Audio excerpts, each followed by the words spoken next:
Hello, শুভ সকাল। কেমন আছো তোমরা সবাই? আশা করি সকলে খুব ভালো আছো, সুস্থ আছো।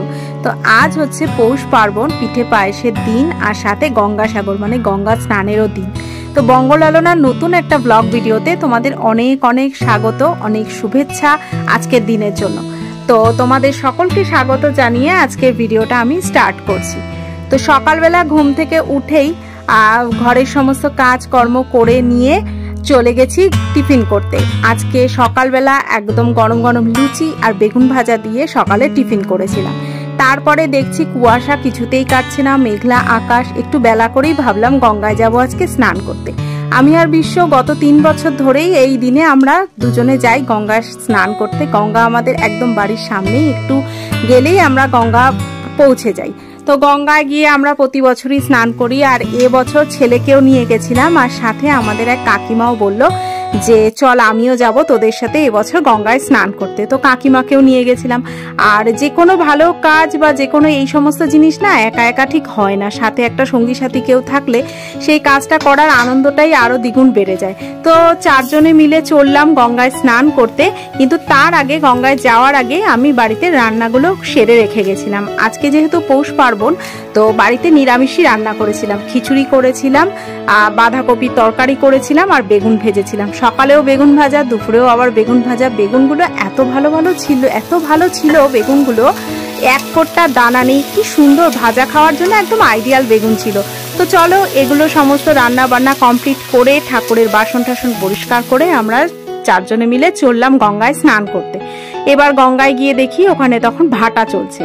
আর প্রথম যে ঘাটে গেছিলাম সেই ঘাটে জল এতটাই নিচে যে আমাদের দুজনার মেয়েদের পক্ষে ওইখানে নেমে স্নান করাটা খুবই অসম্ভব ছিল।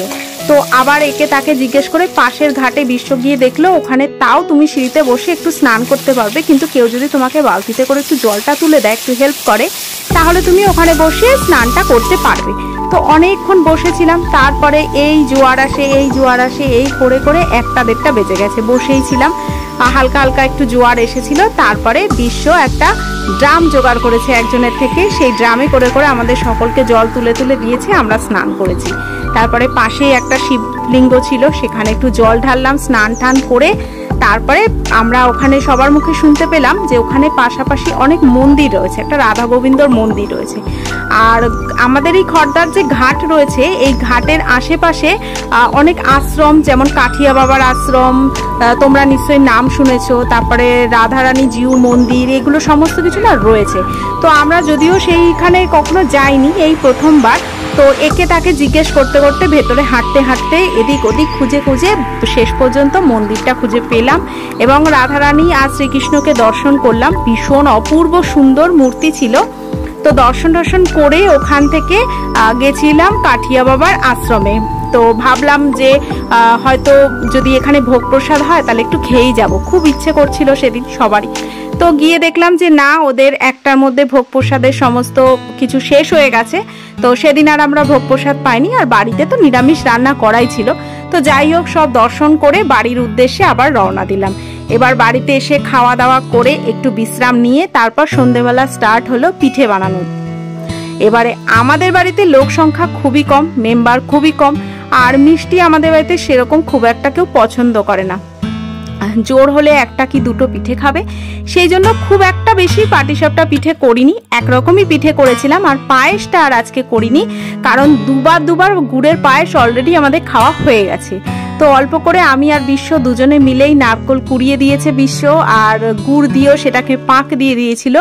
আর আমি এদিকে ময়দার পুরো ব্যাটারটাকে গুলে সেটাকে পিঠে বানিয়েছি। আমি খানিকটা গুলে করেছি, খানিকটা বিশ্ব করেছে, দুজনে মিলে করেছি।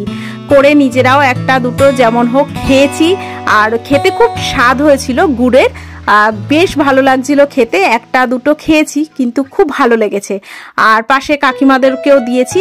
তো এইভাবে আমি আমার পৌষ পার্বণের দিনটা খুব খুব আনন্দের সাথে কাটিয়েছি, বাড়ির সকলের সাথে কাটিয়েছি, গঙ্গায় স্নান করেছি, পুজো দিয়েছি বাড়িতে। তো তোমরা তোমাদের পৌষ পার্বণের দিনটা কিরকম কাটালে সেটা কমেন্টের মাধ্যমে জানাতে কিন্তু একদম ভুলো না।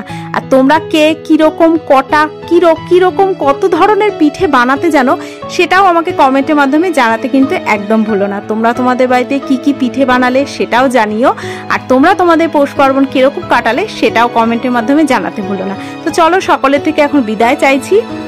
আজকের ভিডিওটা আমি এখানেই এন্ড করে দিচ্ছি। যদি ভালো লাগে অবশ্যই লাইক, শেয়ার, কমেন্ট করতে কিন্তু একদম ভুলো না। যদি নতুন হও তো অবশ্যই আমার চ্যানেলটাকে সাবস্ক্রাইব করতে একদম ভুলো না।